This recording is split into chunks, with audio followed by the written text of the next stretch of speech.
Hello. Hello चे। आवाज आ रही Sandeep?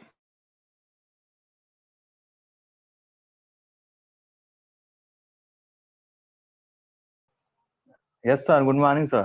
Good morning, good morning.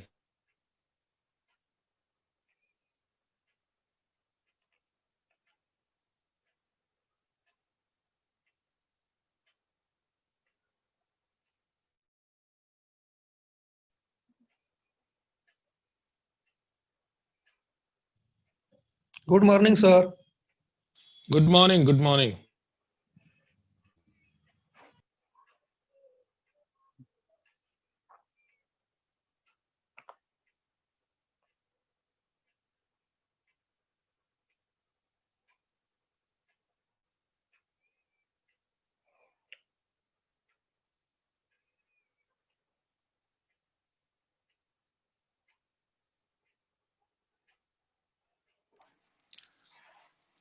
ये हम लोग फोर्थ अपना यूनिट देख रहे हैं, उसका लास्ट पार्ट चल रहा है ये। ठीक है। और इसमें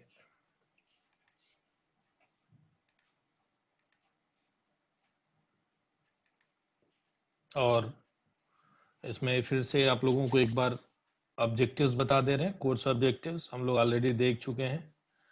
लास्ट ध्यान दीजिएगा, fourth one, to understand contemporary issues in educational management, और उसके पहले मैनेजमेंट।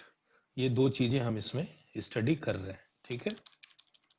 तो इसमें कल हम लोगों ने ऑर्गेनाइजेशनल बिहेवियर देख लिया था, और आज हम लोगों को उसके आगे बढ़ना है। और इसमें हम देखेंगे ऑर्गेनाइजेशनल क्लाइमेट, जिसको बोला जाता है कि what is called the organisational climate. तो क्लाइमेट के लिए एक बहुत ही अच्छा शब्द है जिसको माहौल बोलते हैं। माहौल शब्द सुना आप लोगों ने? माहौल शब्द का अर्थ Yes, संदीप, sir. सुनिए सर। माहौल बताइए। माहौल क्या होता है? सर माहौल माहौल की व्याख्या करिए। सर जहाँ पर एक अनुशासन हो, जैसे कोई कॉलेज है वहाँ पर कहा जाता है उस कॉलेज का माहौल बहुत अच्छा है, मतलब समय से आना समय से जाना, यही सब। बिल्कुल बिल्कुल, यानी कोई भी व्यक्ति जब किसी संस्था में जाता है तो वह उस संस्था के बारे में पहले पता लगाता है। ठीक है।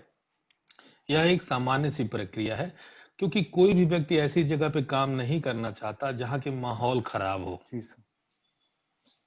तो वो पहले पूछता है कि उस संस्थान में माहौल कैसा है। अब ये दो तरह से ये सूचना उसको मिल सकती है। एक ये सूचना उससे मिल सकती है जो ऑलरेडी वहां काम कर रहा है, वो सही सूचना दे सकता है। दूसरा, ऐसा व्यक्ति जो वहां से काम छोड़ चुका है, वह सही सूचना दे सकता है। और तीसरा व्यक्ति जिसको वहां से निकाला जा चुका है, वह सही सूचना दे सकता है। और तीनों से जब आप मिल लें तब अपनी राय बनाइए। ठीक है। क्योंकि बिना तीनों से मिले अगर आप अपनी राय बनाते हैं तो बहुत संभावना है, ठीक है, कि आपको गलत राय आपकी बन जाए। ठीक है। तो गलत राय बनाने से बचने के लिए आपको यह आवश्यक है कि आप इन तीनों तरह के लोगों से उनकी राय जानें। पहला, कि जो वहां काम कर रहे हैं। दूसरा, जिन्होंने वहां काम छोड़ा है स्वेच्छा से। और तीसरा, जिनको वहां से निकाला गया है। तो जब तीनों से आप मिलते हैं, बात करते हैं, तो आपको लगता है कि yes, then you start evaluating the proper climate of that particular organisation. अगर इसको हम लोग एक टर्म में डिफाइन करने का प्रयास करें तो वो कहेंगे कि रिकरिंग पैटर्न्स ऑफ बिहेवियर, उस संस्थान का डे टू डे बेसिस पे जो व्यवहार है, जो आपस में लोग व्यवहार करते हैं। बॉस का एम्प्लॉय से कैसा व्यवहार है, एम्प्लॉय का बॉस से कैसा व्यवहार है। और एटीट्यूड एंड फीलिंग, और उसके एटीट्यूड्स कैसे हैं। उसके एटीट्यूड्स मैंने आपको बताया था कि एटीट्यूड सकारात्मक या नकारात्मक हो सकता है, या बदलता भी रहता है। और feelings that characterise life in the organisation, और वहाँ काम, क्योंकि आप अपने जीवन का एक महत्वपूर्ण हिस्सा किसी संस्था में नौकरी या काम करने के दौरान देते हैं। और आपके जीवन का वो महत्वपूर्ण हिस्सा अगर तकलीफ भरा हो और तकलीफ देह हो, पीड़ा युक्त हो, तो आप धीरे धीरे क्या करते हैं, आपके अंदर डेथ फोर्स क्रिएटिव हो जाता, एक्टिवेट हो जाती है, और वो आपको फिर सकम करने लगती है। And you start losing your desire to live, you start losing your will to do something. तो इस तरह की चीजें होने लगती हैं. While organization culture tend to be deep and stable, culture क्या है? कल्चर ओवर द ईयर्स जो है वह समान रूप से एक जैसा स्थायी भाव रखता है. ठीक है, यानी अगर कोई संस्थान खराब है, अब जैसे इसी शहर के बारे में चलिए आइए हम लोग कि कुछ और इंस्टीट्यूशंस की बात करते हैं. जैसे एक कॉलेज है सेंट एंड्रूज. सेंट एंड्रूज के शब्द नाम आते ही आपके दिमाग में क्या तस्वीर आती है? कैसा कॉलेज है? सिर्फ 2 शब्दों में जवाब दीजिए, अच्छा या बुरा. संदीप. सर जी अच्छा. अच्छा. और इससे अलावा कोई और कोई देना चाहता है? किसी की नजर में बुरा अगर है तो वो भी बता सकता है. कोई अपनी बात रखना चाहता है तो आप अपने आप को अनम्यूट करके अपनी बात रख सकते हैं. कोई बुरा कहना चाहता है? इसी गोरखपुर शहर में एक कॉलेज है, पवित्रा डिग्री कॉलेज. सुना है नाम आपने? जी. कैसा है? अच्छा, बहुत अच्छा, बुरा, बहुत बुरा. 4 विकल्प.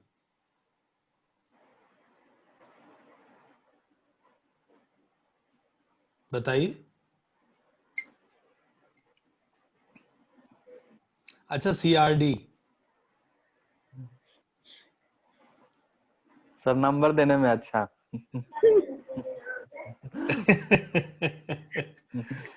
वही मैंने कहा कि आप जब एक पूरे पेड़ के बारे में पूछा जाएगा तो आप केवल उसके फूल के बारे में या फल के बारे में या पत्तियों के बारे में या तने के बारे में नहीं, यहाँ आपको ओवरऑल बताना है. मैंने 4 विकल्प दिए, अच्छा, बहुत अच्छा, बुरा, बहुत बुरा. इन चारों में से आप क्या कहेंगे? प्रियंका. सर जब गए नहीं है तो पता कैसे चलेगा हमको?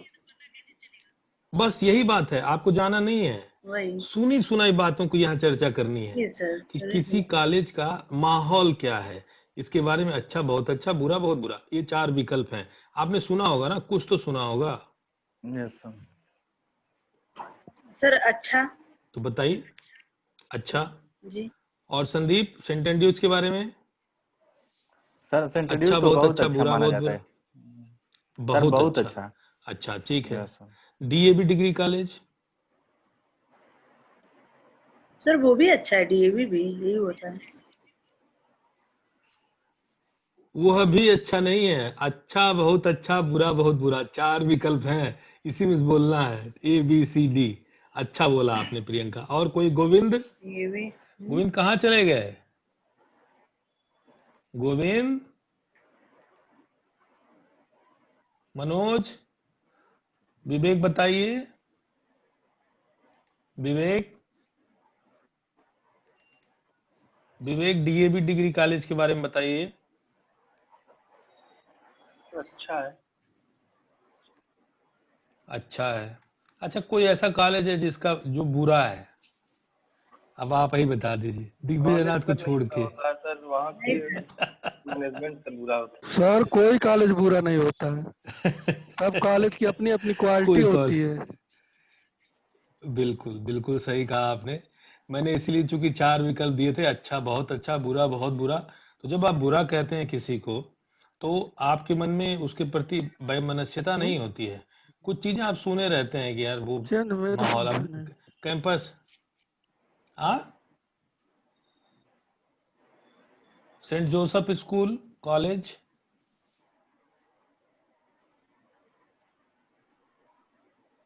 वो भी अच्छा है. जो सर तो स्कूल है. अच्छा. Hmm. Saint Joseph college for women. Yes sir कुछ बीएड के लोगों से लिए. मैंने सुना है कि बहुत, हाँ, यस. बहुत सख्ती है वहां पर. और ठीक है. तो ये सारी चीजें अब आप समझ सकते हैं कि ये सारी चीजें उसी इन्वायरमेंट में आती हैं. जब हम क्लाइमेट की बात करते हैं कि माहौल कैसा है, ठीक है, और वहीं से पता चलता है. जब आप प्रवेश लेने जाते हैं तो आप पूछते हैं, ठीक है. अब ये जरूरी नहीं है कि आपने जो सुन करके जो आप आए संस्थान में वही चीज आपको मिले. ऐसा भी होता है बहुत बार. बहुत बार आप सुन करके कुछ और आते हैं और आपको वास्तविकता कुछ और होती है। ये इसमें भी फर्क होता है, लेकिन व्यक्ति का स्वभाव है, वह जज करता है। और हमें ये बाय बर्थ बाय नेचर जो है, हमारी ओवर द ईयर यही ट्रेनिंग होती है। हम लोगों को देख करके सबसे पहले उनके बारे में धारणा बनाते हैं, जजमेंट करते हैं। अब जजमेंट सही भी हो सकता है, गलत भी हो सकता है, थोड़ा सही हो सकता है, थोड़ा गलत हो सकता है। तो ये क्लाइमेट की बात है, ठीक है। Although culture and climate are related, climate often proves easier to access and change.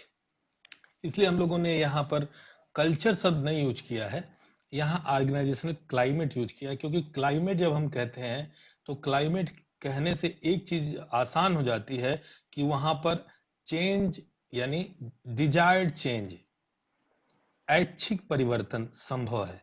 जब हम क्लाइमेट कहते हैं तो क्लाइमेट में मतलब ऐच्छिक परिवर्तन। जैसे मान लीजिए कोई कमरा है, कमरे के अंदर तापमान बाहर गर्म है, अगर आप एसी लगा देते हैं तो उस कमरे का तापमान ठंडा हो जाता है।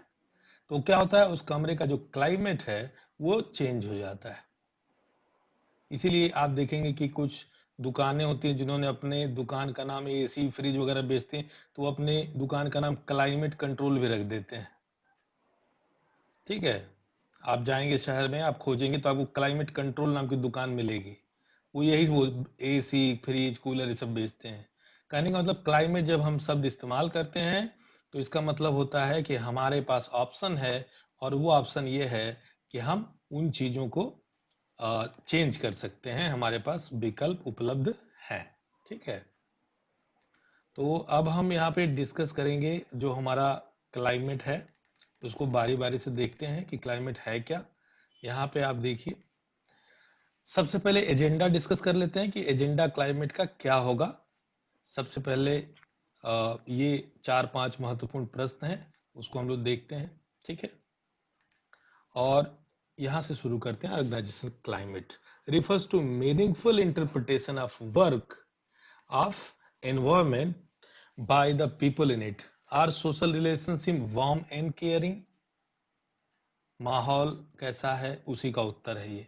लोग आपस में एक दूसरे से नफरत करते हैं, खींचतान ज्यादा है, यानी कॉन्फ्लिक्ट्स का लेवल क्या है, ठीक है। Are people treated fairly for reward and recognition? क्या लोगों के साथ किया जाने वाला व्यवहार, एम्प्लॉइज के साथ किया जाने वाला व्यवहार कैसा है, उत्तम स्तर का है या अधम स्तर का है, अच्छा है, बढ़िया है, बुरा है? Do people take pride in excellence? क्या लोग इस do the people strive for excellence को, क्या वो बेहतर करने का प्रयास करते हैं, एक्सीलेंसी अचीव करने का प्रयास करते हैं, ठीक है। तो इसको हम एक शब्द से और जानते हैं, इसको हम लोग कारपोरेट क्लाइमेट कहते हैं। लेकिन चूंकि यहाँ एजुकेशनल इंस्टीट्यूट्स की बात हो रही है, तो इसलिए हम यहाँ पे कारपोरेट क्लाइमेट शब्द का प्रयोग नहीं करेंगे, ठीक है। हम यहाँ पर जो शब्द का प्रयोग करते हैं वो यही है कि हम इसको कहते हैं कि ये एक ऑर्गेनाइजेशनल क्लाइमेट है। मेरी आवाज आ रही है आप लोग पास? जी सर। ओके, तो आप लोग अपने आप को ऐच्छिक रूप से वो कर सकते हैं, ठीक। तो ये हम लोग यहाँ ऑर्गेनाइजेशनल क्लाइमेट की बात करेंगे, और वो माहौल 3 चीजों से डिसाइड होगा। लोगों के आपस में सोशल रिलेशनशिप कैसे हैं, और क्या उनको रिवार्ड और रिकॉग्निशन उनके अच्छे काम के लिए मिलता है, और लोग क्या स्वयं तत्पर होकर के काम को प्रेरित होकर के करते हैं, और इसमें क्या क्या चीजें हैं जो इसको इन्फ्लुएंस करेंगी। वो है इन्वॉल्वमेंट। क्या लोग उस संस्थान में बाई चांस आते हैं, निपोटिज्म की वजह से, भाई भतीजावाद की वजह से वहां एम्प्लॉय बनाए जाते हैं? तो निपो की वजह से अगर बनाए जाएंगे तब तो समझ लीजिए वो संस्थान का सत्यानाश होना है। क्योंकि निपो में सबसे बड़ी प्रॉब्लम निपोटिज्म में ये है कि सही जगह गलत, सही आदमी गलत स्थान पे होता है, या गलत आदमी सही स्थान पे होता है, तो दोनों में तालमेल नहीं होता, इसलिए वो चीजें गड़बड़ होती है। तो इन्वॉल्वमेंट क्या है कि इन्वॉल्वमेंट कैसे लोगों का है।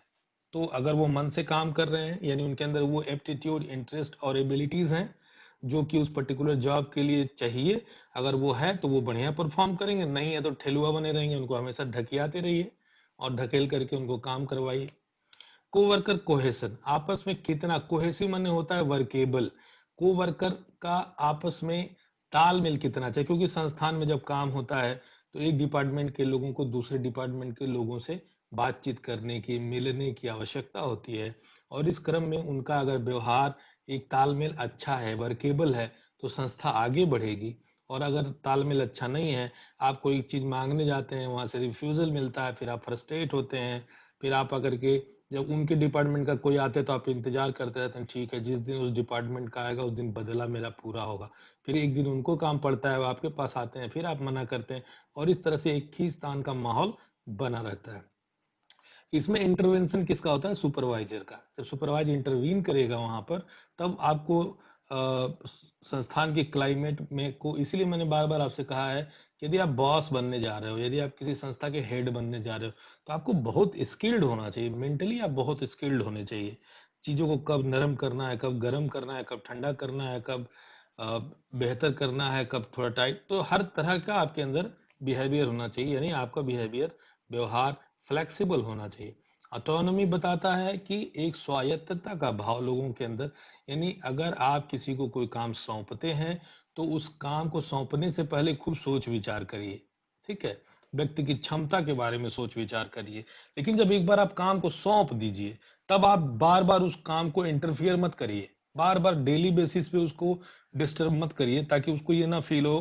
क्योंकि मैंने भी देखा है कि जब कोई व्यक्ति है जिसका बुद्धि का स्तर अच्छा है, सामान्य बुद्धि लब्धि है उसकी, तो अगर आप उसको कोई काम सौंपते हैं, तो वो काम अपना बेहतर तरीके से जानता है, वो करेगा, क्योंकि आपने सही व्यक्ति को सही काम दिया है। तो आप उसको एक ऑटोनॉमी देते हैं, एक स्वायत्तता देते हैं, तो उसके अंदर एक फीलिंग आती है, यस कि my boss trust on me, और मुझे बेस्ट करना है, ठीक है।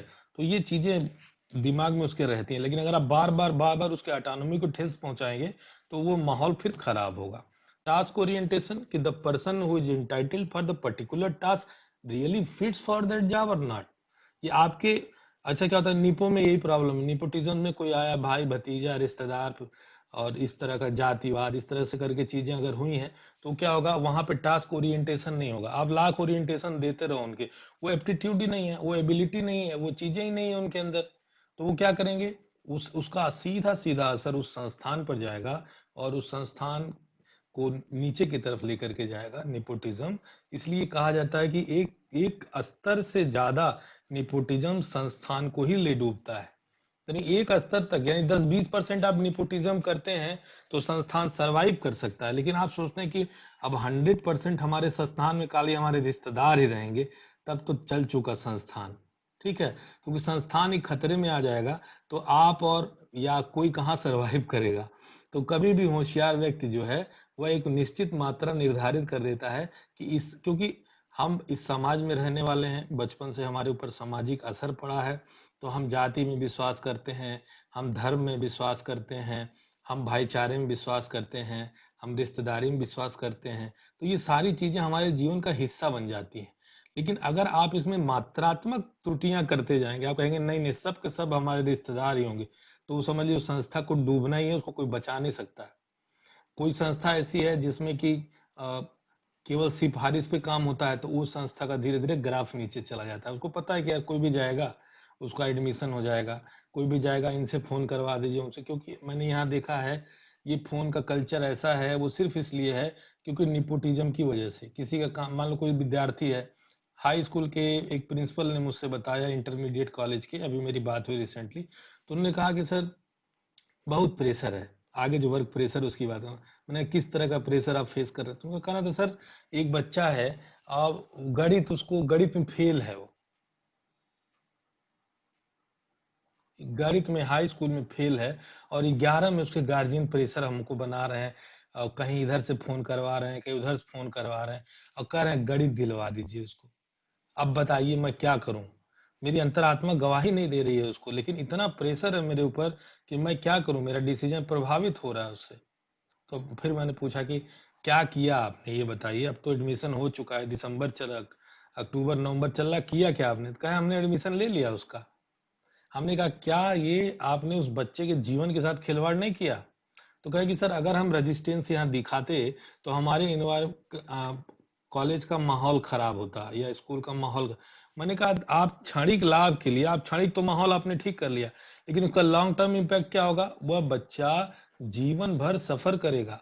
हो क्या रहा है कि माँ बाप अपनी इच्छाओं को उस बच्चे पर थोप रहे हैं, और जब माँ बाप को ये लगता है, क्योंकि माँ बाप को भी एग्जैक्टली पता नहीं है कि लाइफ में सक्सेस क्या चीज होती है, पैसा क्या चीज होती है। उनको ये पता है कि फलानी बच्चा गणित पढ़ा था, इंजीनियर है और उसका रेलवे में सिलेक्शन हो गया था। अब उनके दिमाग में ये है कि हाँ ये भी मेरा बच्चा भी फोटोकॉपी है उसी का, और ये भी जो है गणित पढ़ेगा तो ये भी इंजीनियर बनेगा और इसका भी सिलेक्शन हो। तो उनके दिमाग में तो वो चल रहा है, क्योंकि अपने पढ़े लिखे हैं नहीं। अच्छा, दूसरा किसी पढ़े लिखे की बात मानेंगे नहीं। तीसरा चूंकि परिचय है, व्यवहार है, समाज में एक दूसरे को जानते हैं तो उसका फायदा उठाएंगे। तो गणित दिलवा के दम लिया उस आदमी ने, और उसके बाद से 4 साल से जो है ऐसे बच्चों का 4 साल का रिकॉर्ड देखा गया। 4 साल से बच्चे इंटर में फेल हो रहे हैं गणित लेकर के। फिर वो दूरस्थ शिक्षा से NIOS और ओपन स्कूल से वो हाई स्कूल पास, इंटरमीडिएट पास करते हैं। तो ऐसी स्थिति में क्या किया जा सकता है? ऐसी स्थिति में सूझबूझ यही है कि जो प्राचार्य है वो अब समझाए लोगों को, बताए लोगों को, एक्स्ट्रा माइल जाए थोड़ा। कोई यहाँ पेन नहीं लेना चाहता। लोग सोचते हैं कि अरे कौन जाए उलझने, कर लो। तो ये है, चल रहा है। तो जिसके थॉट्स में खुद क्लैरिटी नहीं है, जो खुद किसी चीज को नहीं समझ रहा है, वो क्या करेगा? उस संस्थान के माहौल को खराब करेगा। और इसकी जिम्मेदारी किसकी है? Managerial control. यानी उस संस्थान में अगर कह दिया गया कि आप हर तरह का जो है वो करिए, सौदेबाजी करिए, हर तरह का आप वो करिए, कॉम्प्रोमाइज करिए, तो वो एक संस्थान कॉम्प्रोमाइजिंग संस्थान हो जाएगा। केवल और केवल कॉम्प्रोमाइज, पूरे टाइम कॉम्प्रोमाइज। और धीरे धीरे धीरे धीरे उसका ग्राफ नीचे जाएगा। समाज में ये बात फैलती जाएगी, एक मुंह से दूसरे मुंह, दूसरे से चौथे मुंह। क्योंकि बुराई जो होती है वह अगर एक होती है, जब दूसरे मुंह के जाती है तो 5 हो जाती है, और जब तीसरे मुंह में जाती है तो 25 हो जाती है। यानी वो इंक्रीमेंटली बढ़ती है, क्यूमुलेटिव नहीं ग्रोथ है उसका। माने 1 + 1 2, 2 + 1 3 नहीं होता है। 5 दूनी 10, 5 तिहाई 15, चौक को 20, और फिर ऐसे बढ़ता है वो। ठीक है। तो ग्रोथ जो होती है बुराई की, वो इंक्रीमेंटल होती है, हमेशा इस बात को याद रखिए। तो इसमें क्या होता है कि मैनेजमेंट का अगर कंट्रोल है प्रॉपर, तो वो इस बात का ध्यान रखेगा कि क्वालिटी से समझौता न किया जाए। क्योंकि माहौल अगर एक बार खराब हो गया, कोई संस्था एक बार बदनाम हो गई, तो फिर उसकी इज्जत को बनाने में फिर बहुत ही परेशानी होगी, और शायद कभी बन भी ना पाए। ठीक है। इनोवेशन, बहुत कम संस्थाएं ऐसी हैं जो इनोवेशन में, रिसर्च में, डेवलपमेंट में अपना एनर्जी इन्वेस्ट करती हैं, नहीं करना चाहती। वो किस क्या करती हैं? Simply they just copy. वो वेट करते हैं कि कहीं कुछ बढ़िया हो रहा है, उसी कॉपी मार लो।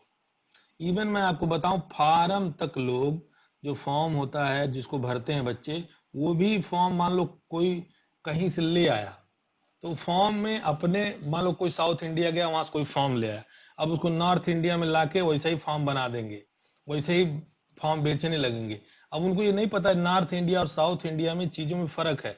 वहां हर बच्चे के नाम के आगे पिता का नाम लिखा जाता है, नरेंद्र दामोदर दास मोदी।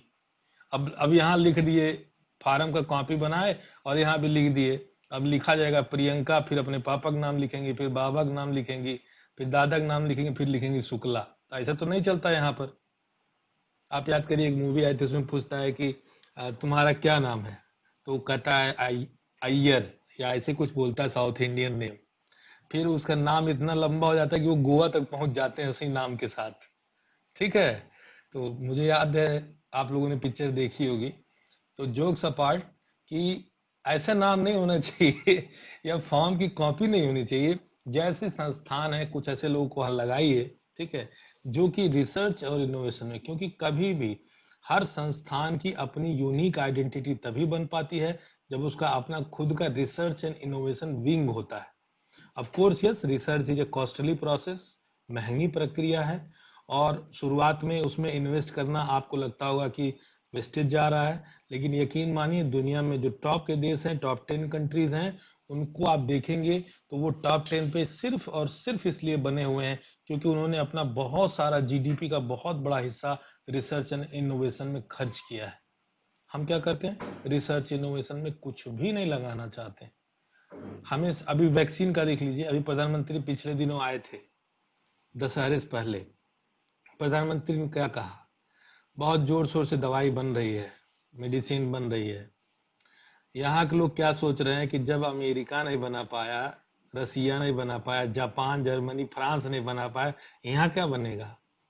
तो यहाँ ये सोच करके कि चूंकि ये काम हो ही नहीं सकता, वो हो क्या रहा है, कोई काम नहीं हो रहा, वो सब नात बात रिश्तेदार सब भरे पड़े हैं, तो क्या कर रहे हैं, सब एक दूसरे कर रहे हैं, हाँ हाँ काम हो रहा है, वैक्सीन बन रही है, हाँ अभी थोड़ा फंड कम पड़ गया, थोड़ा और फंड भेजिए, थोड़ा और पैसा दीजिए, थोड़ा और पैसा दीजिए। तो पिछले 9-10 महीने से केवल पैसा दीजिए हो रहा है, कुछ रिजल्ट नहीं आ रहा है। कोई कह रहा है 3rd फेज में ट्रायल चल रहा है, कोई कह रहा है हम जानवरों प्रयोग करना शुरू कर दिए हैं और कुछ जानवर हमसे गुस्सा भी गए हैं, ठीक है। यानी गोल मोल बात घुमा करके पैसा लेना और कोई भी रिजल्ट ना देना, ये हमारे यहाँ का इनोवेशन रिसर्च और डेवलपमेंट है, ठीक है। तो हम अब चूंकि हम लोग इन चीजों को समझते तो हंसी आती है, तो एक्चुअली हो ये रहा है कि हम लोग की बातचीत होती है, हम लोग के भी परिचित लोग हैं जो साइंटिस्ट हैं, जो इस तरह के लैब्स में हैं, काम कर रहे हैं, दवाइयों की कंपनियों में काम कर रहे हैं, उन सब का यही कहना है कि देखिए प्रयास जारी है और जल्दी ही हम लोग वैक्सीन बना लेंगे, लेकिन ये जल्दी ही का कितना लंबा टाइम होता है। जल्दी ही शब्द का मतलब 1 साल, 2 साल, 5 साल, 500 साल, इसका मतलब नहीं पता है किसी को। उनका कह रहे हैं जल्दी ही हम बना लेंगे, और जल्दी ही करते हुए हम लोगों ने 9-10 महीने निकाल दिए, ठीक है। अभी तक कोई भी सफलता हमें नहीं मिली, तो हो क्या रहा है, कुछ हो नहीं रहा है, सिर्फ वेट हो रहा है कि कहीं मेडिसिन बन जाए तो हम जल्दी से लाकर उसकी कॉपी कर लें और कॉपी करके कह दे हाँ हमने बना लिया, हमने भी बना लिया, ठीक है। तो लेवल बदल के सामान वही रहता है और हम अपना सारा काम करना चाहते हैं। कारण क्या है, रिसर्च करने वाले लोग हैं ही नहीं। आप देखेंगे दुनिया में टॉप 200 यूनिवर्सिटी में भारत का एक भी संस्थान नहीं है। इवन कि हम जिसकी बड़ी बड़ी बातें करते हैं, आईआईटी और आईआईएम भारत के टॉप इंस्टीट्यूशंस हैं, ये भी दुनिया के टॉप 200 यूनिवर्सिटीज में अपना स्थान नहीं रखते। ये हमारे लिए एक संवेदना और दुख की बात है, एक पीड़ा की बात है, एक बहुत बड़ा इन्फ्लिक्शन है भारत के ऊपर कि इतना बड़ा देश, डेमोग्राफिकली इतना बड़ा देश, पॉपुलेशन में इतना बड़ा देश, और कहीं भी टॉप 200 में कोई भी यूनिवर्सिटी नहीं है। बगल में छोटा सा देश कटोरा जैसा सिंगापुर, वो टॉप 10 में उसकी यूनिवर्सिटी है। कहने का मतलब क्या है, ये टॉप 10, टॉप 5, टॉप 100, टॉप 200 का मतलब क्या है? इसका मतलब है कि रिसर्च और इनोवेशन, हमारे यहाँ जितने भी रिसर्चेज हो रहे हैं वो या तो डुप्लीकेशन है या तो रिप्लीकेशन है। ओरिजिनल रिसर्च हम नहीं करना चाहते, क्योंकि उसके लिए बैठना पड़ेगा, उसके लिए पढ़ना पड़ेगा, और उसके लिए तो हमने क्या किया, हमने एक चीज सीख लिया, चीटिंग करना, और उसकी शुरुआत हम स्वयं से करते हैं। जब हमें पढ़ना होता है तो हम क्या करते हैं, बाईपास खोजते हैं, कहीं से गेस मिल जाता, कहीं से कोई बढ़िया गाइड मिल जाता, कहीं से वही 5 प्रश्न मिल जाते जो आने वाले हैं, ठीक है। कहीं लास्ट में हम एक एमडीएच का या जीडीएच का या कोई भी गाइड इस तरह का जो आता है पढ़ के हम पास कर लेते हैं। यानी हो ये रहा है, जब आप ओवर द ईयर कंसिस्टेंटली मेहनत से पढ़ेंगे तब ना आप कोई चीज लाइफ में खोज पाएंगे। तो आपने क्या किया, बाईपास बाईपास इधर उधर करते हुए आप एक सिस्टम में पहुंच गए। अब वहां आके अचानक आपको पढ़ना पड़ रहा है, तो अचानक थोड़ा ही आप पढ़ पाएंगे, सवाल ही नहीं पैदा होता है। जैसे आप 4 घंटा बैठ के पढ़ना पड़ेगा। अब मैंने रिसर्च के लिए हमेशा का, रिसर्च में मैं आपको एक सबसे अच्छी किताब है रिसर्च की, मैं आपको दिखा देता हूँ, बहुत दुनिया में प्रशंसा मिली है इस किताब को, ठीक है। ये किताब देखिए, ये research in education, Best and Kahn की बुक है, ठीक है। और बेस्ट इन कान शुरुआत में इंट्रोडक्शन में ही इन्होंने इस चीज को लिख दिया है, और मैंने हाईलाइट भी इस चीज को किया है कि research is seldom a magnificent process, कि कब ये शायद ही, यानी रिसर्च जो है वह शायद ही कभी आपको बहुत ही ग्लोरीफाई करने वाली प्रक्रिया लगे, शायद ही लगे। क्यों? क्योंकि ये टीडियस है, बोरिंग है, उबाऊ है, सालों साल पढ़िए फिर कुछ आपको थोड़ा सा मिलता है, फिर पढ़ते पढ़ते फिर थोड़ा सा कुछ मिलता है। तो ये इसमें उन्होंने स्पष्ट रूप से इस बात को लिखा है कि मैं ये बात कह रहा हूं कि रिसर्च जो है वह एक टीडियस प्रोसेस है। आप अगर पढ़ेंगे जॉन डब्ल्यू बेस्ट की किताब, ठीक है, तो आपको समझ में आएगा कि रिसर्च एक्चुअली होता क्या है। अपने आप में जिस जिस पथ पर आप आगे बढ़ रहे हैं, जिस डिग्री को आप आगे लेने जा रहे हैं, उस डिग्री में आपको कुर्सी पे 12-15 घंटे 18 घंटे बैठ के पढ़ने की आदत डालनी चाहिए। तब जाकर के आप कुछ मैग्निफिसेंट कर पाएंगे, और तब जाकर के आप इनोवेशन के स्टेप पे आगे बढ़ेंगे। और physical comfort, of course, last but not the least, कि फिजिकल कंफर्ट क्या है, यानी अगर किसी संस्थान में, मान लीजिए कोई संस्थान, कोई टीचिंग ऑर्गेनाइजेशन है, आजकल इंग्लिश मीडियम स्कूलों में मैंने सुना है कि टीचर्स को बैठने नहीं देते। टीचर बेचारा 8-8 घंटे पढ़ा रहा है खड़ा होकर के। आप लोग के परिचित में कोई टीचर है? बताइए विवेक, कोई आपके टीचर परिचित? जी थे सर, मार्कंडे पांडे मित्र थे हमारे, बता रहे हाँ, थे तो कि कुछ बताया था उन्होंने? कंटिन्यू सर पढ़ाया था सर, फिर कॉपी साइन करने के लिए जब एग्जाम होता था उसके हाँ तुरंत एक क्लास के बाद तुरंत कॉपी साइन करने के लिए भेज दिया था। मतलब 2 घंटा 3 घंटा लगातार, मतलब लगातार 5 बजे तक उनको बिजी रखा था। हाँ, मतलब आप सोचिए कि कोई टीचर 7 से 8 घंटे लगातार पढ़ाए, उसके बाद 2 से 3 घंटे वो कॉपी चेक करे, वो उसकी क्या हालत होगी आप जी इमेजिन कर सर। सकते हैं। एक जी तरफ सर, तो उसको इतना छोड़ दिया। प्रेशर है, छोड़ दिया, एक तरफ तो इतना प्रेशर। उस महान महाविद्यालय का नाम भी बताइए। सर इंग्लिश मीडियम था, सीबीएसई बोर्ड। इंग्लिश मीडियम, जी सर। ठीक है, याद नहीं सर किस विद्यालय में था। कोई बात नहीं, आप उस संस्थान का सम्मान कर रहे हैं, मुझे पता है, ठीक है। क्योंकि होता यह है कि हम बहुत बार, इसी को बाईपास बोला जाता है, कि प्रश्न का उत्तर भी हो जाए और नाम भी ना आए किसी का, ठीक। अच्छी बात है, ये डिप्लोमेटिक आंसर है। ये डिप्लोमेटिक आंसर है। लेकिन मैं इसी सैनिक शहर स्कूल में में सर हो गया कुछ सर। हाँ जी, सैनिक स्कूल में उनका हो गया हाँ ठीक है, तो वो गवर्नमेंट। अपने जीवन को धन्य मान रहे होंगे कि हाँ मेरा हो गया और मैं जी बच गया। सर। लेकिन फिर आप जानते हैं इस धरती पे कुछ भी खाली नहीं रहता। अगर मग में कुछ नहीं है तो हवा भरेगी, और अगर हवा नहीं भरेगी तो पानी भरा रहेगा। तो कोई न कोई उनके स्थान पे आके पीस रहा होगा उस कोल्हू में। लेकिन कहने का मतलब यह है कि इस तरह के इन्वायरमेंट अभी शहरों में ही ऐसे स्कूल हैं, कॉलेजेस हैं, जो इतना ज्यादा ऐसा टीडियस इन्वायरमेंट बना देते हैं, जिसमें कि व्यक्ति केवल दिखावा करता है कि वो काम कर रहा है, एक्चुअली काम नहीं कर रहा होता है। आप खुद ही सोचिए, जो जो टीचर 7 घंटे 8 घंटे पढ़ाएगा, वो पढ़ाएगा क्या पढ़ाएगा? वो हर कमरे में कैमरे लगाए हुए हैं, वो दिखेगा कि पढ़ा रहा है एक्चुअली। लेकिन पढ़ाना, एक्चुअल में पढ़ाना और कैमरे के लिए पढ़ाना, दोनों दो चीजें होती हैं, ठीक है। तो मैं सिर्फ ये कहना चाहता हूँ कि कोई भी इन्वायरमेंट इतना टीडियस नहीं होना चाहिए। इसलिए कोई संस्थान में आप काम करने जाते हैं तो आपको, इसीलिए आपको रहता है, और इंटरव्यूज जब होते हैं तो उसमें ये क्वेश्चन पूछा जाता है कि क्या आपने हमारे संस्थान के बारे में जानकारी इकट्ठा की, क्या आपने किसी से बात किया। और ये बुरा नहीं माना जाता है। ये पूछा था कि आप आने से पहले आपने कुछ इसमें खोजबीन किया कि आप कहाँ काम करने जा रहे हैं, किस तरह का माहौल है। और अगर आप कहते हैं नहीं सर मैंने कुछ नहीं पूछा, तो वहीं अगला समझ जाता है कि इसको कोई मतलब नहीं, काम उम नहीं करने आया, ये बस केवल किसी तरह चाह रहा है कि बस। तो इम्पैक्ट इसका जो है वो बहुत बुरा पड़ता है, ठीक है। और कैसे मैनेजर्स जो है इन चीजों को वो करते हैं, देखिए, एम्प्लॉयज रिलेशन और एम्प्लॉयज के रिलेशनशिप्स को मेंटेन करना, और एम्प्लॉयज के आपस के संबंध को मेंटेन करना, एम्प्लॉय को रिटेन करना। क्योंकि देखिए किसी भी संस्थान में, अगर आपने पिछले जो स्लाइड में हम लोगों ने देखा कि अगर ये सारी चीजें नहीं है, ठीक है, तो वो क्या होगा, वो संस्थान, उसके संस्थान के लिए सबसे बड़ी जो प्रॉब्लम होगी वो एम्प्लॉय रिटेंशन की होगी। आप कोई भी संस्थान उठा करके देख लीजिए जहाँ पे लगातार एम्प्लॉय चेंज हो रहा है, टर्नओवर बहुत ज्यादा एम्प्लॉयज का है, आना जाना हर, उससे क्या होगा, किसी भी स्कूल में, किसी भी कॉलेज में, उससे ये होगा कि जो टीचर्स बच्चे को पढ़ा रहे होते हैं, तो बच्चे क्या करते हैं, किसी भी टीचर के साथ रैपो एक शब्द आता है, तालमेल जिसको बोलते हैं, तो शिक्षक तालमेल बिठाता है बच्चों के साथ। अभी बिठा ही रहा है, तब तक क्या होगा, शिक्षक बदल गए, बच्चे वही हैं, टीचर चेंज हो गए। अब अगला टीचर आया, फिर वो तालमेल बैठा रहा है, जब तक तालमेल बैठा है तब तक फिर चेंज हो गया। तो उससे होता क्या कि बच्चों की पढ़ाई नहीं होती, उनका समय नुकसान होता है, और वो बच्चे केवल क्या होते हैं, बेवकूफ बन रहे होते हैं। गार्जियंस को भी इतना नहीं पता होता है कि वो प्रॉपर स्क्रूटनी कर पाएंगे पढ़ाई हो रही नहीं हो रही है।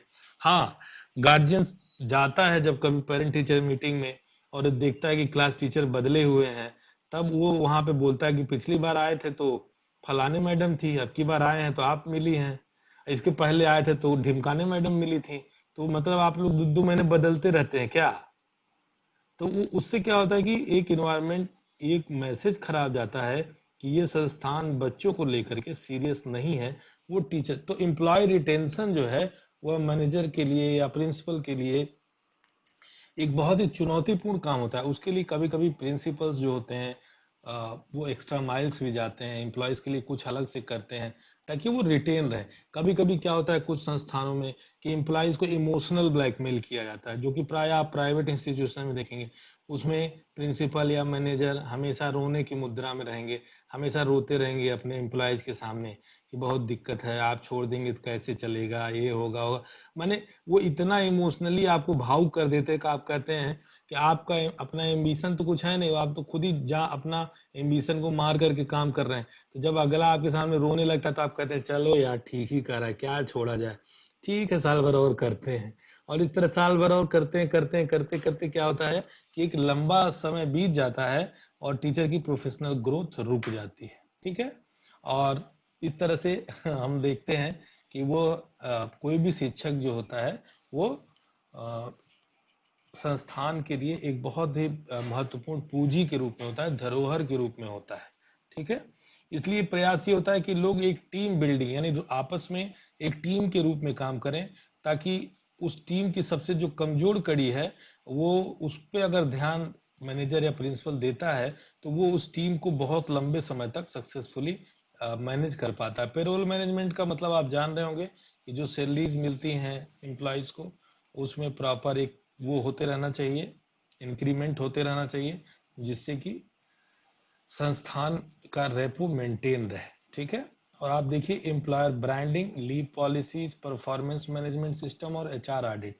इसमें आप देखिए किसी संस्थान में आप हमेशा ध्यान रखिए कि किसी संस्थान में एंट्री जितनी आसान होनी चाहिए, जितने इजीली हम एंटर कर सकते हैं, एग्जिट भी उतना ही आसान होना चाहिए।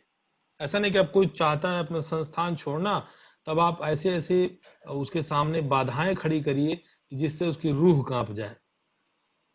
ठीक है। आप उसको ऐसे डराइए, ऐसे धमकाइए, या कुछ ऐसे प्रैक्टिसेस आप करिए कि या आप उसको ये कहिए कि मैं तुम्हारा एक्सपीरियंस सर्टिफिकेट नहीं दूंगा, या उसको ऐसे लिख दूंगा, या मैं तुम्हारा जीवन बर्बाद कर दूंगा, तुमको कहीं नौकरी नहीं मिलेगी।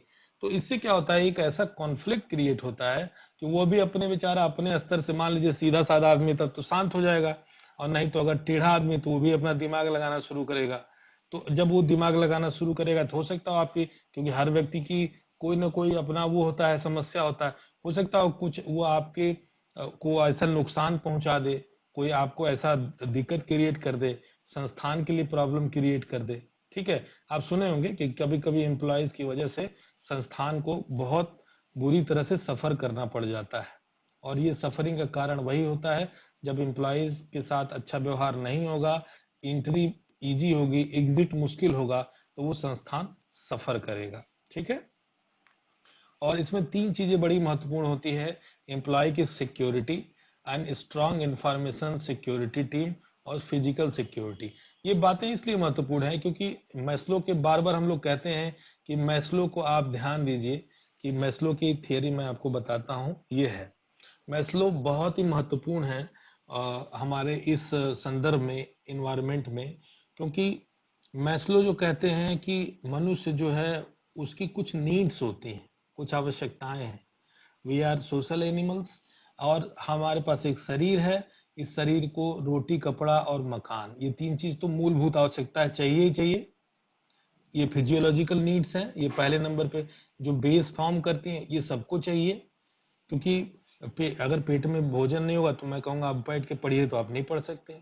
कपड़ा नहीं होगा, इस ठंडी का मौसम शुरू हो रहा है, अब आपके पास कपड़ा नहीं है, या आपके पास कंफर्टेबल इन्वायरमेंट नहीं है, तो आप कैसे बैठ के पढ़ पाएंगे। कल्पना किया जा सकता है, पढ़ने के लिए या अच्छा परफॉर्म करने के लिए तो ढेर सारी चीजें चाहिए होती है ना, ढेर सारी सुविधाएं चाहिए होती हैं। अब वो जमाना गया जब लोग कहते थे कि मैं लालटेन में बैठ के पढ़ लिया, मैं अगरबत्ती की रोशनी में पढ़ लिया। अब ऐसे थोड़ी अब होता है। अब नहीं, बच्चों से आप कहे कि मैं अगरबत्ती की रोशनी में पढ़ता था, तो बच्चे हंसेंगे आपके ऊपर, कहेंगे आप पढ़ते रहे होंगे, हम नहीं पढ़ पाएंगे अगरबत्ती की रोशनी में, हमको लाइट चाहिए प्रॉपर, हमको कंफर्टेबल कमरा चाहिए पढ़ने के लिए, टेबल चेयर चाहिए। कहेंगे हम सड़क पे लैंप पोस्ट के नीचे बैठ के पढ़ लेते थे।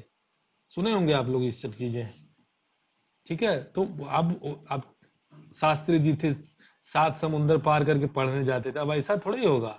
बच्चे कहिए बेटा 7 समुंदर पार करके जाओ तैरते हुए पढ़ने, तो कहेगा ऐसा है कि अब हो गया, अब हम 7 समुंदर तैर करके नहीं, अब हम घर में से ही नहीं निकलेंगे, आजकल के जो बच्चे हैं। तो कहने का मतलब, अगर आप सुविधा नहीं देते हैं, बच्चों से उम्मीद करते हैं कि बहुत बहुत बढ़िया परफॉर्म करें, तो पॉसिबल नहीं है।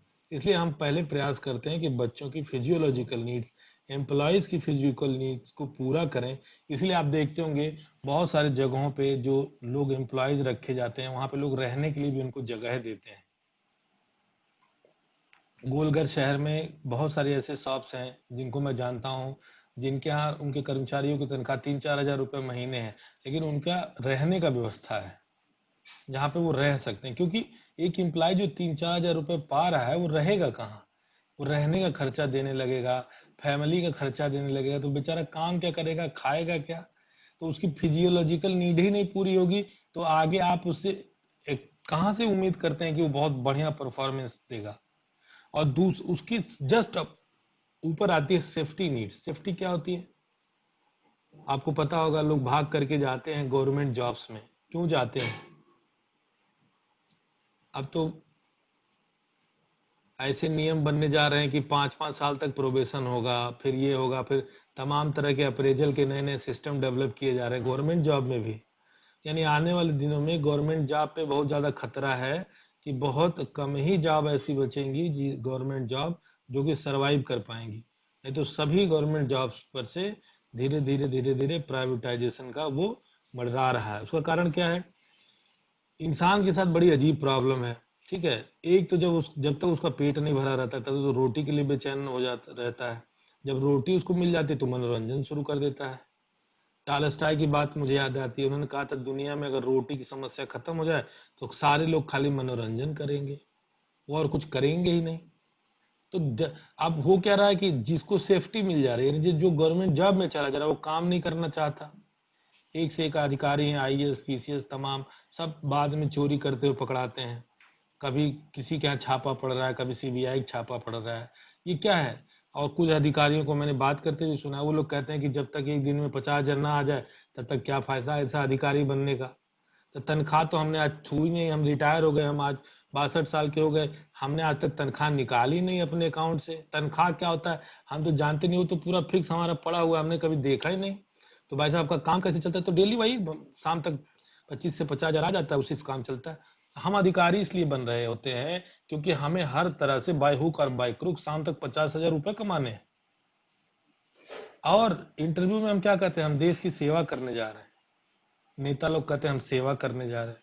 तो या तो सेवा करिए, तनख्वाह मत लीजिए, ठीक है। और अगर तनख्वाह आप ले रहे हैं तो ये कैसी विडंबना है? ये कैसा सिस्टम हमने बना दिया है? ये हास्यास्पद सिस्टम हमने बना दिया है, ठीक है। कि हम ऐसे काम कर रहे हैं जो पैराडॉक्सिकल है, आपस में विरोधाभासी चीजें हम कर रहे हैं। सेफ्टी अगर हम दे दे रहे हैं इंसान को तो नकारा हो जा रहा है,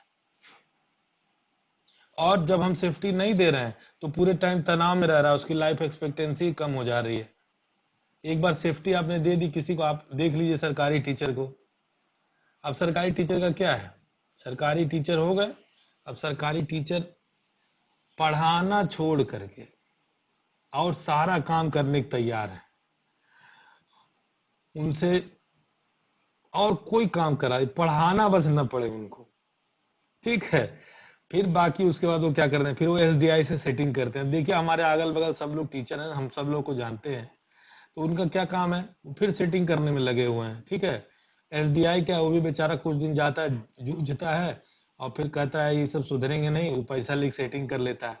2-3 तो हमारे परिचित ऐसे हैं जो एक सिंगापुर चला गया, एक साउथ इंडिया में चला गया, एक कहाँ उनकी नौकरी चल रही है, उनकी जगह कोई और पढ़ा रहा है, और वो सब फोन से डीलिंग हो जाती है, सब मैनेज है। एक बहुत बढ़िया शब्द है मैनेज, मैनेज हो रहा है, पूरा सब कुछ मैनेज है, सब चल रहा है। और इस मैनेज करने के चक्कर में हो क्या रहा है? हमारा पूरा सिस्टम जो है एक सड़ांध से भरता जा रहा है, सड़ता चला जा रहा है। जिस बच्चे का 1 साल निकल गया, हम एक तरफ बातें करते चाइल्ड सेंटर्ड एजुकेशन की, तो जिस बच्चे का 1 साल निकल गया बिना कुछ सीखे हुए, कोई स्किल उसने डेवलप नहीं किया, कुछ भी नया सीखा नहीं, तो वो जीवन तो उसका महत्वपूर्ण 1 साल निकल गया जहां वो सीख सकता था। तो जो टीचर उसके लिए रिस्पॉन्सिबल था, उसने क्या किया? ये सरासर अपने प्रोफेशन से, अपने काम से गद्दारी है। और गद्दारों को क्या सजा होता है? अगर कोई और किसी तरह की गद्दारी करता है तो उसके लिए सजा निर्धारित है, लेकिन हम अपने जॉब से गद्दारी कर रहे हैं। और टीचर की प्रॉब्लम नहीं है, बेचारा शहर में रहा, इंग्लिश मीडियम में पढ़ा रहा था और इंग्लिश मीडियम में पढ़ा भी था, फिर कहीं से मेरठ वेरठ से या पता नहीं कहीं बीएड कर लिया, और जैसे बीएड किया वैसे नौकरी लग गई सरकारी उसकी। अब उसको जाना पड़ रहा है गांव में 60 किलोमीटर, 30 किलोमीटर तो टेम्पू से जाता है, उसके अगले 20 किलोमीटर रिक्शे से जाता है, और उसका अगला 10 किलोमीटर जो है पैदल उसको जाना है। अब वो जब सुबह घर से सोचता है कि अब मुझे जाना है नौकरी पे, तो उसको लगता है कि वो हिमालय पहाड़ चढ़ने जा रहा है, तो उसके घर वाले उसको धकियाते हैं। तो वो सेटिंग में रहता है कि जिस दिन जांच करने आएंगे उसी दिन जाएंगे, बाकी दिन तो नहीं जाएंगे। या फिर तरह तरह के बहाने, एप्लीकेशन, ये सब मैंने देखा है। दुर्गम रास्ते हैं, दुर्गम स्थितियां हैं, जो लड़कियां गाड़ी नहीं चला पाती, स्कूटी नहीं चला पाती, कितना लोग मेहनत करेंगे? आप खुद ही सोचिए। उस गांव में, शहर में पढ़ा, शहर में जॉब किया हुआ व्यक्ति, गांव में उसकी पोस्टिंग हो जा रही है, अब वो नाना प्रकार के बहाने खोज रहा है। सरकार भी क्या कर रही है? एक तरफ टीचर की भर्ती कर रही है, दूसरी तरफ टीचर की नौकरी खत्म कर रही है, फिर भर्ती फिर नौकरी। तो हो क्या रहा है कि इस बीच में जो बच जा रहे हैं वो पैसे बना ले रहे हैं, अच्छा, लेकिन हो क्या रहा है इससे? इससे हमारे देश की जो धरोहर है, जो हमारा ह्यूमन रिसोर्स है, वो पूरा उसका सत्यानाश हो रहा है। यानी हम क्या कर रहे हैं? हम अपने ही देश की जड़ों को धीरे धीरे धीरे धीरे करके काट रहे हैं। जब ये देश ही नहीं होगा तो हम और आप यहाँ बैठ करके कहाँ पर चलाएंगे अपना भाई भतीजावाद? कहाँ पे चलाएंगे अपनी ये सारी चीजें, जब ये देश ही नहीं होगा? तो हमें तय करना होगा कि हम कितने प्रतिशत तक बेईमान बने रहना चाहिए हमें, और कितने प्रतिशत तक हमें ईमानदार बने रहना चाहिए। तो ये जीवन की गाड़ी चलती रहेगी, ठीक है? तो ये समझना। और उसके बाद आप देखिए कि जब सेफ्टी नीड्स उसकी पूरी हो जाती है तो सोसाइटी में क्या होता है? वो उसको मालूम है, एक हमारे परिचित हैं, वो ट्रक चलवाते हैं, मास्टर साहब हैं, मुझे लगता है वो जब नौकरी ज्वाइन करने गए थे उसी दिन गए थे खाली साइन करने अपने स्कूल पे। उसके बाद पिछले 15 साल से वो ट्रक चलवा रहे हैं खाली। वो क्या करते हैं, वहीं जहाँ ट्रक चलता है वहीं सोए रहते हैं। हम जब भी जाते हैं देखते हैं उनको, हम कहे मास्टर साहब आप यहाँ कहे? हाँ, अभी ट्रकवा फोन किया रहा है, वहां है फंसा हुआ। हमें कहा पढ़ाने, कहे कौन पढ़ाए जाते, सरकारी नौकरी है, कौन कोई ले थोड़े ही ले। अब आप सोचिए, एक सरकारी गुरुजी नौकरी कर रहे हैं और ट्रक चलवा रहे हैं। अब वो सोचिए क्या हो क्या रहा है ये। तो हमारे पॉलिसी मेकर हम सब अंधे बने हुए हैं, और जानबूझ करके जहां हमें बोलना होता है, टोकना होता है वहां, और अगर कोई अर्नब गोस्वामी जैसा बोलने वाला निकल गया तो उसको पकड़ करके उसका जो है, उसकी खाल में भूसा भरने का प्लान बनाने लगते हैं लोग। तो अकेले जब कोई आदमी ऐसा करेगा तो उसको समस्या खड़ी होनी ही होनी है। तो ये ग्रुप ऑर्गेनाइजेशन, ग्रुप प्रयास होना चाहिए इस चीज का, ठीक है? और उसके बाद आप देख रहे होंगे स्टीम आता है, और सेल्फ स्टीम या आत्मसम्मान की भावना, और सबसे ऊपर आता है सेल्फ एक्चुअलाइजेशन। इस तरह के देखिए जो पिरामिड बना हुआ सेल्फ एक्चुअलाइजेशन का, वो सबसे ज्यादा जो है वो टॉप पे है, और एक अच्छा खासा एरिया कवर कर रहा है सेल्फ एक्चुअलाइजेशन। ये इंसान की सबसे ऊंची नीड होती है। ये क्या है सेल्फ एक्चुअलाइजेशन? किसी को पता है? बताइए।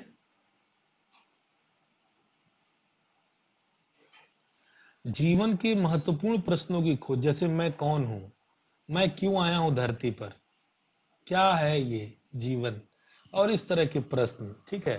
जब आपके पास सब कुछ आ जाता है, जब आपके पास खूब अभी मैं पिछले दिनों देख रहा था कि हेनरी फोर्ड जो कार बनाए थे, उनका नाती अभी कोई फोर्ड करके है, वो भारत में इस्कान में आकर के उसने अपना वो बना लिया है, और यहीं पे रहते हैं, वो यहीं पे अपना सारा काम करते हैं। दुनिया के सबसे धनी व्यक्ति हैं वो, मैंने धनी, टॉप 10 धनी व्यक्तियों में है।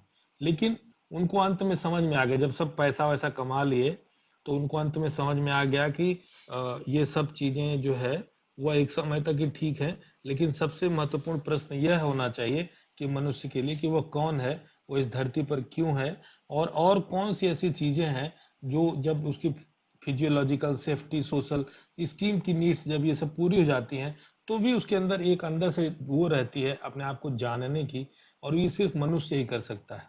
ठीक है, तो वो जानने के लिए विदेशों से लोग भारत में आते हैं, और अपने यहाँ से लोग क्या करते हैं, अपने यहाँ से लोग नौकरी करने के लिए नौकर बन के विदेशों में जाते हैं। ठीक, तो ये अंतर है, वो वहां से अपने आप को जानने के लिए यहाँ आते हैं, और हम यहाँ से पैसा कमाने के लिए वहां जाते हैं, और इस तरह से ये साइकिल चलती रहती है। ठीक है, तो सेल्फ एक्चुअलाइजेशन जो है वह, अच्छा हमारे यहाँ आप देखेंगे नागा बाबा भी हैं, जो आपको कुंभ के मेले में नजर आते हैं। वो कहाँ से आ जाते हैं, बाकी टाइम कहाँ रहते हैं?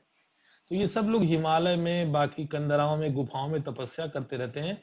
ये सीधे क्या करते हैं, अपनी फिजियोलॉजिकल नीड्स पूरी करते हैं, यानी सिर्फ भोजन, और बाकी माने मिनिमम नीड्स होती हैं इनकी, और ये बीच के सारे स्टेप्स को क्या करते हैं, डिफाई करते हुए, सेफ्टी, सोशल, स्टीम को डिफाई करते हुए सीधे सेल्फ एक्चुअलाइजेशन पे भिड़ जाते हैं, यानी ये आत्मज्ञान की तलाश में लग जाते हैं। तो कोई भी व्यक्ति अगर वो, हमारे यहाँ ये कहा जाता है, ये विदेशों का कॉन्सेप्ट है, ये पश्चिमी जगत का कॉन्सेप्ट है, कि जब तक आपकी फिजियोलॉजिकल नीड नहीं पूरी होगी, सेफ्टी नीड नहीं पूरी होगी, सोशल नीड नहीं पूरी होगी, स्टीम, सोशल, सेल्फ स्टीम नहीं होगा, तब तक आप सेल्फ एक्चुअलाइजेशन को नहीं पा सकते सही अर्थों में। लेकिन हमारे यहाँ क्या होता है, हमारे तो हल्का फिजियोलॉजिकल नीड पूरा हो गया, जाइए अयोध्या में, जाइए बनारस में, बाबा केदारनाथ चले जाइए, अमरनाथ चले, तमाम ऐसे लोग घूम रहे हैं जिनको दुनिया से कोई मतलब नहीं है, फक्कड़ है, फकीर है, खाने को मिल गया, उसके बाद अपने ध्यान भजन में मस्त है। तो ऐसे लोग को जब विदेशी आकर के देखते हैं पश्चिमी जगत से, तो उनका दिमाग डिस्टर्ब हो जाता है। उनको लगता है कि अच्छा, हमको तो पढ़ाया गया था कि मैस्लो की ये थियरी, कि physiological need, safety need, social need, steam, अरे यहाँ तो कुछ नहीं है, यहाँ तो बाकी 3-4 स्टेप बीच का खा गए, सब सीधे भगवान के भजन में लग गए। सॉरी। तब उनकी आस्था को, उसके अंदर एक आस्था जगती है कि हम झूठे ही शरीर के सुख के लिए इतना ज्यादा वो हो रहे थे, इतना ज्यादा कुछ कर रहे थे, वाकई में उसमें कुछ है नहीं। ठीक है, तो ये चीजें, इसमें अगर आपको कोई प्रश्न है, 5 मिनट का समय शेष है, तो इसमें आप पूछ सकते हैं, इसमें आप चीजों को डिस्कस कर सकते हैं।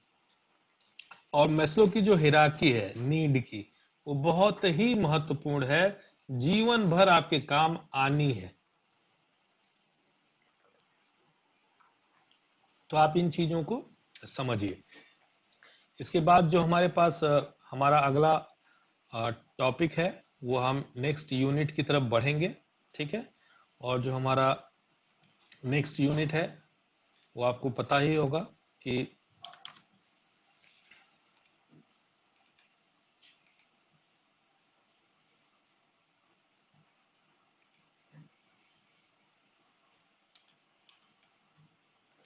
ये है हमारा नेक्स्ट यूनिट। ठीक है, जिसमें कि हम इन चीजों पे डिस्कस करेंगे, contemporary issues in educational management. ठीक है, चीजें, इसमें एक चीज जो पिछले चैप्टर्स में मैंने आपसे डिस्कस करी थी, ये इतने पॉइंट्स हैं, और इसमें एक सबसे जो नई चीज आ रही है, जिसको हम लोग बोलते हैं voucher system and formula funding. ये आप इसको थोड़ा ध्यान से पढ़िएगा, क्योंकि सेंट्रलाइज डिसेंट्रलाइज बीएड में आपने पढ़ा है, इंट्रा इंटरसेक्टर कोऑर्डिनेशन, ये कोई बहुत अजीब चीज नहीं है, आप जानते हैं, autonomy, accountability, e governance, monitoring, ये सारी चीजें आपको पता है, सब बीएड में आप पढ़ चुके हैं।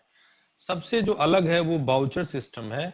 बाउचर सिस्टम के बारे में आप थोड़ा सा इसको अध्ययन कर लीजिएगा, और इसके बारे में हम लोग अगली क्लासेस में डिस्कस करेंगे। यदि किसी को कोई प्रश्न है तो वो पूछ सकता है।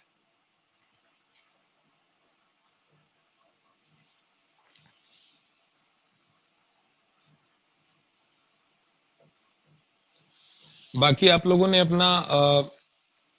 अपना बाकी का काम, यानी सिनॉप्सिस और 2 रिसर्च पेपर्स आपने बनाए, इसमें कुछ काम किया आप लोगों ने? संदीप मुस्कुरा रहे हो, बताओ। सर लिख रहे हैं sir, seminar sir.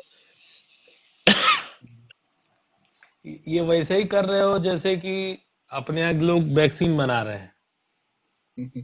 Sir research कोई पर लिख के मुस्कुरा रहे तैयार हैं करे। सर। हाँ। सर रिसर्च प्रपोजल जो है, अभी तक हाँ, दिमाग काम नहीं कर रहा है उसमें, इसीलिए मुस्कुरा रहे हैं। रिसर्च प्रपोजल आपको बनाने के लिए आप आपके पास बुक कौन सी है रिसर्च की? वही आर्य शर्मा की है। आर्य शर्मा की हिंदी में है आपके पास? जी जी तो आर्य शर्मा ने हिंदी में रिसर्च प्रपोजल पे तो लिखा है, बहुत अच्छा लिखा है। जी आपको उसमें कौन सा पॉइंट है जो नहीं समझ में आ रहा है? सर, अब लिख हाँ, रहे ये हैं सर, सही और है आपके कि व्हाट्सएप पे भेज देंगे। हाँ ठीक है, आप भेजिए। क्योंकि होता क्या है, मैंने आपको शुरू से कहा कि रिसर्च एक ग्रुप एक्टिविटी है। जैसे आपके जो 4-5 अच्छे दोस्त हैं जिनसे आपकी बनती है, रेगुलर बातचीत होती है, वो आपस में आप क्या करिए, एक व्हाट्सएप ग्रुप बना लीजिए। ठीक है, अच्छा। फिर आपने व्हाट्सएप ग्रुप बना करके आप अपने अपने टॉपिक शेयर करिए उस पर लिखित रूप में। कुछ आप लिखिए तो उस पर शेयर करिए, आपका दोस्त पढ़ेगा। होता क्या है कि हमेशा आप देखेंगे कि नोबेल प्राइज मिलता है, देखे होंगे अक्सर नोबेल प्राइज, यानी जैसे मान लीजिए किसी को फिजिक्स में, किसी को केमिस्ट्री में, इस तरह से मिलता है, सही तो आप सही। देखे होंगे किसी एक आदमी को बहुत कम मिलता है, हमेशा जी दो सर। तीन लोग को एक साथ मिलता है। उसका कारण है कि एक दिमाग से हमेशा बेहतर दो दिमाग, दो दिमाग से बेहतर तीन दिमाग, तीन दिमाग से बेहतर चार दिमाग हमेशा रहता है। तो इसलिए आप दिक्कत होती है कि जब हम आपस में आइडियाज को शेयर करना नहीं जानते हैं या चाहते नहीं है। जब आप शेयर करेंगे, जिससे भी आपकी बनती है, दो चार लोग आपस में मिल करके सीरियसली इन चीजों पे, प्लस आप रिसर्च प्रपोजल्स पढ़िए, तो आप दो चार रिसर्च प्रपोजल पढ़िए लोगों को लेकर के। अभी अपने यहाँ क्या होता था, बहुत सहज और सरल तरीके से पिछले का उठा के दे देते थे बच्चों को, बच्चे छाप के ले आते थे, कर देते थे। मैं बार बार कर रहा हूं, ये चीज सीबीसीएस में आपके किसी काम की नहीं है। Yes sir. आप वो रेडीमेड वो स्पून फीडिंग वाली आदत छोड़िए कि आपको स्पून फीड करा, आप बिल्कुल भी कुछ भी नहीं कर पाएंगे अगर आप स्पून फीडिंग नहीं छोड़ेंगे तो। कोई ला के बना के मुंह में डाल दे। देखिए, मछली एक दिन हम पकड़ के आपको दे सकते हैं, ठीक है, उससे एक दिन आपका पेट भरेगा। लेकिन अगर आप मछली पकड़ना सीख लेंगे ना, तो आप हमेशा के लिए, आप वो इस बात को समझिए। हमारे यहाँ क्या होता है, इस पे बड़ा जोर रहता है कि कोई कुछ सीखने न पावे। हमारा सारा ध्यान इसी पर रहता है शिक्षकों का, कि कोई बच्चा कुछ सीखने न पाए। कहीं सीख लिया अगर, हो सकता है हमसे आगे बढ़ जाए, हमसे बढ़िया नाम कर ले, हमसे बढ़िया जगह पहुंच जाए। तो शिक्षक को यहाँ के आत्मसम्मान पे यहाँ ठेस पहुंचती है। तो क्या करता है, उसको कहता है कोई तरीका ऐसा निकालो जिससे कि सीखने न पावे। इसको क्या करो, पहले तुरंत रेडीमेड दे दो। तो मानव का तो मन सहज है, पानी जैसा नीचे की तरफ भागता है। परिश्रम थोड़ी करना है, बिना जब तक पंप न लगाइए तब तक पानी ऊपर नहीं चढ़ता है। तो सालों से ये आदत डाली गई है, लेकिन यकीन मानिए ये सबसे गंदी आदत है। रेडीमेड आपको कुछ पकड़ा देना, ये लीजिए, कर लीजिए, छाप लीजिए। फिर वो आपको बताऊं, वो चेक भी नहीं किया जाता। क्योंकि जो भी सीरियस रिसर्चर होगा, जो भी लाइफ में आगे कुछ करना चाहता है अपने लिए, अपने परिवार के लिए, अपने देश के लिए, वो इस तरह की चीटिंग की भावना से निकलेगा बाहर। आप ये गलती मत करिए कि आप किसी दूसरे के लिए काम कर रहे हैं या किसी दूसरे की जगह पे जी रहे हैं। ठीक है, तो थोड़ा सा रिक्वेस्ट है आपसे कि आप एक्टिव होइए। मुझे पता है आप कर लेंगे और आपको सारी हेल्प भी मिल जाएगी, आपको जो हेल्प चाहिए मिलेगी। लेकिन आप पहले करिए कुछ, आगे बढ़िए कुछ। ठीक है, आर्य शर्मा को पढ़िए, उन्होंने क्या लिखा है रिसर्च पे, क्या कहते हैं रिसर्च के बारे में। क्योंकि बेस्ट एंड काम की किताब में पढ़ी, मुझे इतना ज्यादा ये किताब असरदार लगी है, और इन्होंने बहुत अच्छा रिसर्च रिपोर्ट पे लिखा भी है। रिसर्च इतना, अगर आप पेस्ट की किताब पढ़ें तो जैसा इनका नाम है वैसे ही ये, इनको रिसर्च इन एजुकेशन में प्रतिष्ठा भी प्राप्त है। बेस्ट से बेस्ट बुक कोई भी नहीं है, आप ये समझेंगे। और इन्होंने जितना बेहतर तरीके से, देखिए दूसरा ही यूनिट उन्होंने बताया है कि प्रिपेयरिंग ए रिसर्च प्रपोजल। और प्रिपेयरिंग ए रिसर्च प्रपोजल में इन्होंने लिखा है कि रिसर्च प्रपोजल आप तभी कर पाते हैं जब आप पहले रिसर्चेज को पढ़ना सीखते हैं। आप ध्यान से समझ लीजिए कि रिसर्च, कोई रिसर्च आपने उठाया, आप पढ़े, तो अब क्या करेंगे आप उस रिसर्च के रिवर्स प्रोसेस में जाइए। जैसे कोई रिसर्च तैयार है, आपने शोधगंगा कोई रिसर्च पढ़ा, अब सोचिए कि वो रिसर्च जब पूरा नहीं हुआ होगा तो उसका जब प्रपोजल बना होगा तो उसमें कौन कौन सी चीजें उसमें उस व्यक्ति ने लिखी होंगी। तो रिसर्च प्रपोजल क्या है? रिसर्च की उल्टी प्रक्रिया, रिसर्च का शुरुआत। तो जब आप रिसर्च पढ़ेंगे ना कि कोई रिसर्च हुआ, कंप्लीट हुआ, तो उसकी शुरुआत को जब आप समझेंगे तो आप देखेंगे कि हर व्यक्ति उस पीड़ा से गुजरता है, हर व्यक्ति को ये पीड़ा रहती है। लेकिन हमारे यहाँ क्या रेडीमेड दे दीजिए ताकि सीखने न पावे वाले भावना है, तो पूरा देश ऐसे ही चल रहा है। तो इस चीज से आप बचिए। जब तक आप हमारे संपर्क में है तब तक मैं बार बार आपसे ये रिक्वेस्ट करता रहूंगा कि प्लीज इस चीज से बचिए, अवॉइड करिए इसको। आप खुद के लिए कर रहे हैं, किसी दूसरे के लिए नहीं। तो मछली पकड़ने की आदत डालिए, सीखने की आदत डालिए। और आप पूछिए, आपका स्वागत है। आप अगर आप सीखने के लिए तत्पर हैं तो आपको हेल्प करने से कोई पीछे नहीं हटेगा। ठीक है, तो इसको अब समाप्त करते हैं आज के लिए, और फिर हम लोग इसको आगे कंटिन्यू करेंगे और फिर देखते हैं हम लोग। ठीक है, कल इसको कंटिन्यू करेंगे। Thank you thank for you sir. Joining.